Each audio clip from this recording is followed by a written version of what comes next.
Bonjour à tous, on se retrouve pour une nouvelle position de milieu de partie avec ici le trait pour les noirs.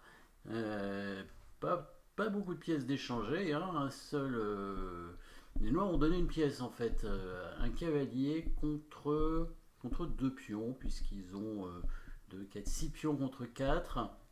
Un cavalier contre deux pions, bon, c'est petit sacrifice de matériel pour les noirs, mais pour une attaque, parce que le roi blanc semble quand même en danger au centre de l'échiquier, avec quand même quelques pièces prêtes à venir l'attaquer. Malgré tout, il y a pas mal de défense, hein. Il y a quand même déjà des pions bloqués évidemment au centre, donc ça permet de bien protéger le roi en général, et puis il y a quand même pas mal de pièces qui protègent aussi, donc pas évident pour le noir de concrétiser, il va falloir trouver un bon coup évidemment comme souvent, et évidemment un coup forcé, et dans cette position on a deux échecs, cavalier ou dame.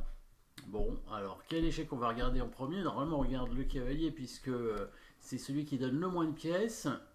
Cavalier donne échec, on voit pas trop l'intérêt. Il va prendre le cavalier, il peut même prendre de la tour, c'est le mieux parce que ça libère une case pour le roi, une case de fuite où il pourra s'échapper assez facilement. Donc cet échec n'a pas d'intérêt. Par contre l'échec en G1, qui est un coup forcé, et va être très important parce que les noirs ici, si ils n'attaquent pas tout de suite, et peut-être que les blancs vont pouvoir tout simplement bloquer l'attaque, et la pièce d'avance devrait être plus intéressante que les deux pions, hein, puisque dans cette position les pions noirs ne sont pas très dangereux, ils ne sont pas très avancés. Il y a un pion passé, mais bon, lui pour l'instant il n'ira pas à dame, hein, ça c'est sûr, il y a trop de pièces blanches, donc on va tenter des coups forcés, et on va regarder l'échec évidemment. Alors ça donne la dame, mais le roi blanc va quand même se faire attaquer par la suite, hein. On peut peut-être voir un réseau de maths qui peut arriver, un réseau de maths qui peut arriver après fou prend dame, la tour qui reprend le fou sur échec. Là, deux coups pour les blancs. Et si le roi vient en F2, je pense on peut trouver quelque chose d'intéressant avec le coup roi F2 ici. À mon avis, ici, les blancs vont avoir quelques soucis malgré leur dame de plus, hein, mais ouais, leur dame elle leur sert pas à grand chose pour l'instant, tandis que les pièces noires sont plutôt bien placées en attaque avec donc cette tour très active, le fou ici. Alors elles sont attaquées les deux pièces, mais on va faire un bon coup évidemment, et on va menacer mat au prochain coup. Alors on aimerait faire échec ici, mais le roi va prendre la tour, donc il suffirait de protéger la tour. Voilà, on va mettre la deuxième tour en G8, et là on menacerait mat avec fou H4. Et le problème des blancs, c'est que s'ils prennent le fou en H3, et ben ils sont mat avec la tour qui descend en G2 tout simplement. Un autre coup, bah, il y aurait fou H4 mat, hein, par exemple qui avait pour 5, hop, fou H4, ça mat aussi. Donc là, cette variante, ça semble mal barré pour les blancs.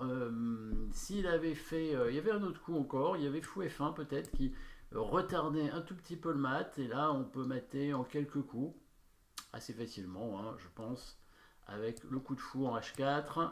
Le roi est obligé d'aller en E2. Après, on prend le fou avec le fou. On fait échec. Il est obligé d'aller en D1. Et là, une attaque à la découverte, hein, qui devrait donner mat. Voilà, fou D3. Et c'est mat tout de suite. Donc dans cette variante, a priori, tout se passe bien. Mais ce serait trop facile, évidemment, s'il n'y avait qu'une seule variante à calculer. Évidemment que les blancs vont essayer de trouver un meilleur coup, et ils vont couvrir avec leur fou en F1, et c'est là où ça se complique un peu, puisque si on prend le fou avec la tour, et ben il va venir en E2 avec son roi, et apparemment on voit pas trop la suite. Alors il y aurait peut-être une menace de mat, hein, avec le fou en H4 derrière qui menacerait donc mat en E1, mais je pense qu'il va simplement défendre avec sa tour, et là il y aurait plus grand chose derrière. Donc il va falloir être précis ici avec les noirs. Si on essaie de prendre le fou tout de suite avec le fou plutôt pour faire une attaque à la découverte, là cette fois je pense que ça ne devrait pas être suffisant, hein. Il pourrait peut-être monter son roi en F2 pour éviter l'attaque et la découverte et attaquer la tour. Bon, il y aurait toujours le coup tour G8, mais il n'y aurait plus fou H4 après, hein, puisque là, il y a la tour qui protège. Donc les blancs ont peut-être le temps de venir protéger, enfin jouer un coup qui évite l'attaque immédiate, hein. Peut-être la tour qui reviendrait en D1. Enfin, voilà. En tout cas, ici, on va être plus direct et on va faire des échecs pour l'instant, des coups forcés qui vont bloquer le roi blanc. Donc, on a dit que tour prend F1 n'était pas suffisant. Par contre, fou H4 directement est bien meilleur parce que cette fois, s'il bouge le roi, là il est mat. Hein. S'il bouge le roi, donc s'il le met en E2, il va être mat en fou prend F1 et fou D3, mat, ou fou prend C4, hein, mat, c'est mat aussi. Si le roi vient en D1, on va prendre avec la tour. Et du coup, on va mettre comme ça avec la tour en E1. Du coup, bah, il lui reste plus grand chose à jouer, c'est-à-dire couvrir. Hein. Il faut qu'il couvre l'échec. S'il couvre avec cette tour-là, il se fait mater aussi.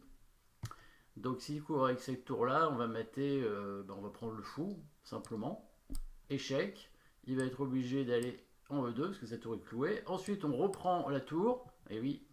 Et du coup, il va être obligé de bouger son roi de nouveau. Et on va refaire échec. Et on va le mettre comme tout à l'heure en E1. Donc il ne reste qu'un seul coup pour les blancs, qui est donc de couvrir avec la tour en D2, tour D2 F2. Voilà. Et ici, ça lui permettra de s'échapper peut-être avec le roi en D2 par la suite. Hein. Donc, je pense qu'on a encore besoin d'être un petit peu précis, hein, dans cette position, parce que c'est pas fini, hein, cette partie. Si on prend le fou avec la tour, il peut venir en E2 même pour défendre sa tour, et là on n'aurait plus vraiment d'échec intéressant par la suite. Si on prend sa tour, bah, il reprend avec la tour, et là c'est pas très intéressant parce que du coup la tour est plus clouée. Donc ici on va créer une menace. Est-ce que c'est une menace de mat? Au moins une menace de récupérer la dame, ça c'est sûr, et avec un avantage évidemment derrière, hein, c'est pas simplement une récupération de dame.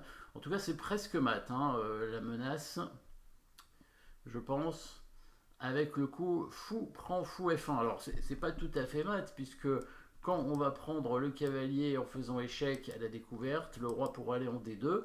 Alors on pourra amener la tour en D8, mais il peut couvrir encore l'échec avec le cavalier en D5. Donc là, ce serait pas mat. Donc peut-être du coup, on irait chercher la dame avec fou D3. Il faut voir. Mais peut-être qu'on va faire un autre coup. Par exemple, sur un coup comme tour prend H4, on a peut-être intérêt avec les noirs. Oui, alors là, on peut aller chercher la dame, mais à la fin, on aura encore une pièce de moins. Donc là, on a intérêt à faire comme on a dit, hein, c'est-à-dire prendre certainement le cavalier sur échec. On peut gagner la dame de toute façon, hein, avec le coup de cavalier en B3 qui gagnerait la dame. On resterait avec deux pions d'avance, mais on peut évidemment intercaler d'abord le coup de tour, hein, c'est quand même beaucoup mieux.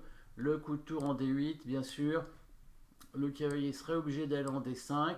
Et là maintenant, on peut faire l'échec avec le cavalier en B3 pour chercher la dame, sachant qu'à l'après, on ira gagner le cavalier, hein, puisqu'il est cloué.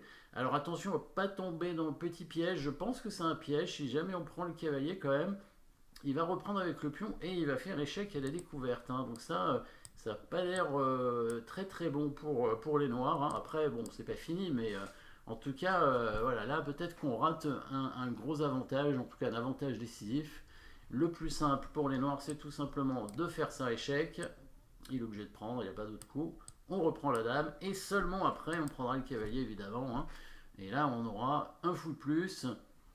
Le cavalier est cloué, il ne peut pas s'enfuir. S'il tente d'attaquer ce pion, je pense qu'on peut le défendre avec la tour. Hein.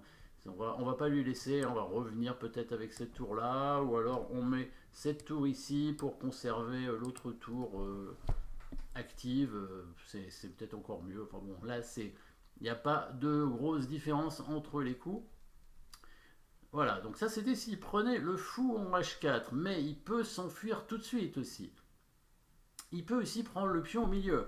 Il a pas mal de coups dans cette position.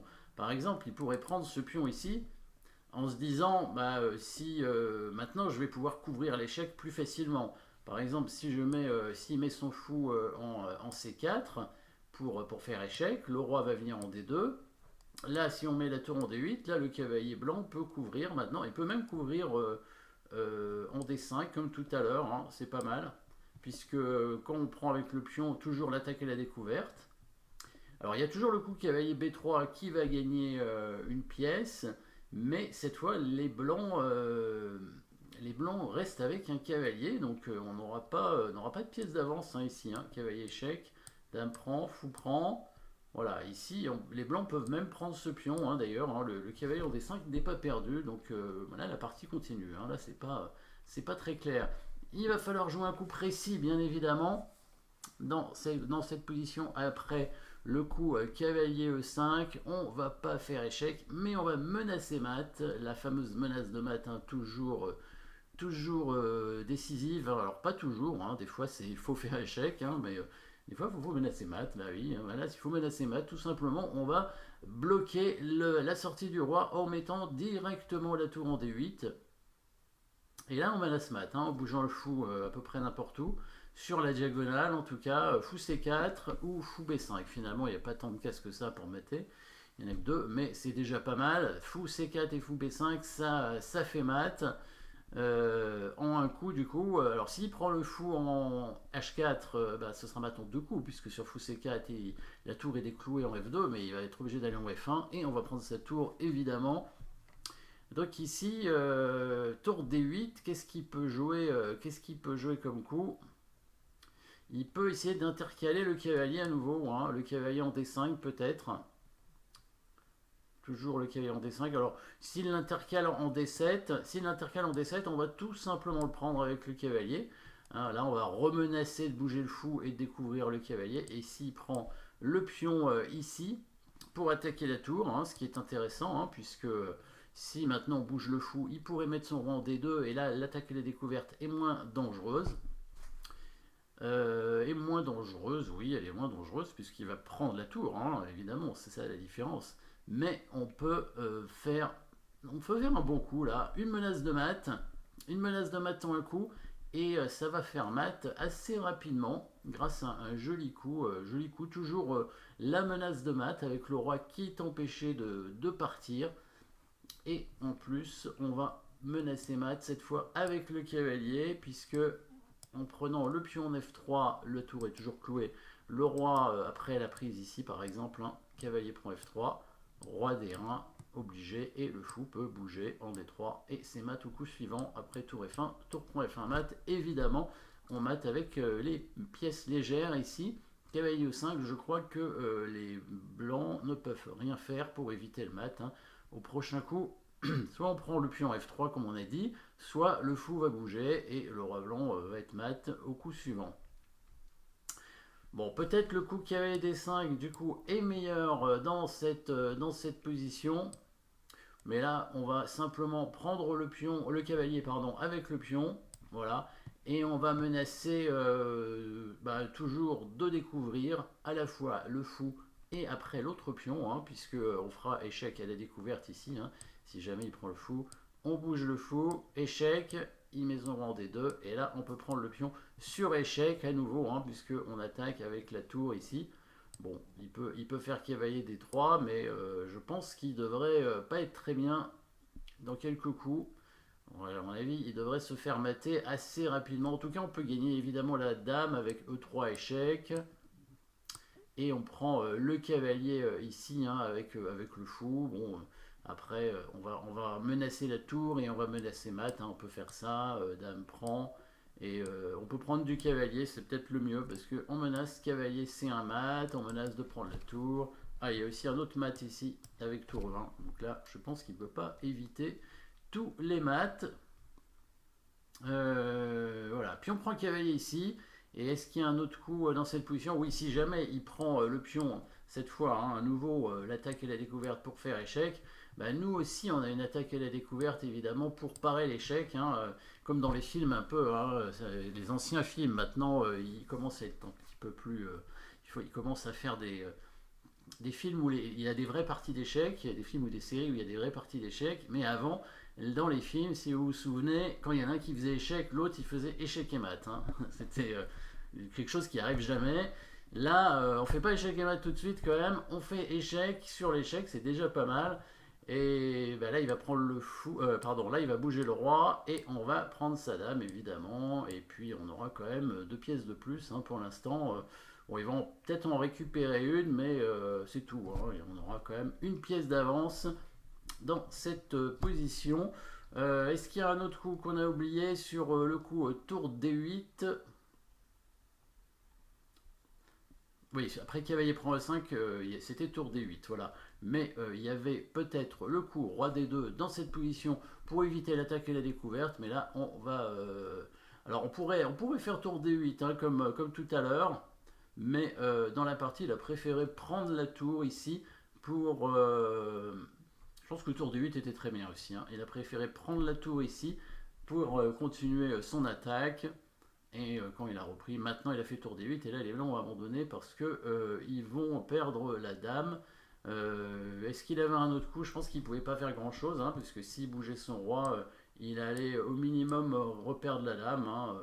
On peut faire échec avec le fou en D3 et prendre la dame ensuite, et puis les noirs auront une tour de plus, hein, tout simplement. C'est pour ça qu'il a voulu récupérer son fou ici. Mais les noirs vont gagner la dame comme ça, roi C1 obligé. Fou D3 est possible, mais peut-être que fou prend cavalier est encore mieux. Hein. Fou prend cavalier, roi B2 et cavalier D3. Échec ici. Le roi il a qu'une case. Bon, en fait, le seul coup c'est de prendre le cavalier évidemment avec la dame. Le roi il n'a qu'une case et là on peut faire échec. Et on va. On n'est pas loin de mater, on va pas faire mat encore. Hein. Il y a encore ce coup de dame, mais bon, on va prendre la dame et on aura évidemment une tour de plus, de pions passés, etc. Là, ça va être trop compliqué pour les blancs. Donc, jolie petite combinaison avec la dame qui fait échec ici en G1. Et après, bon, ça évidemment, ça perd tout de suite. Et après, on joue sur les clouages et sur l'attaque à la découverte. Voilà, jolie combinaison. Merci d'avoir suivi cette position. N'hésitez pas à mettre un pouce bleu si vous avez aimé cette vidéo. Et puis à vous abonner si vous ne l'êtes pas encore. Merci encore à tous et à très bientôt.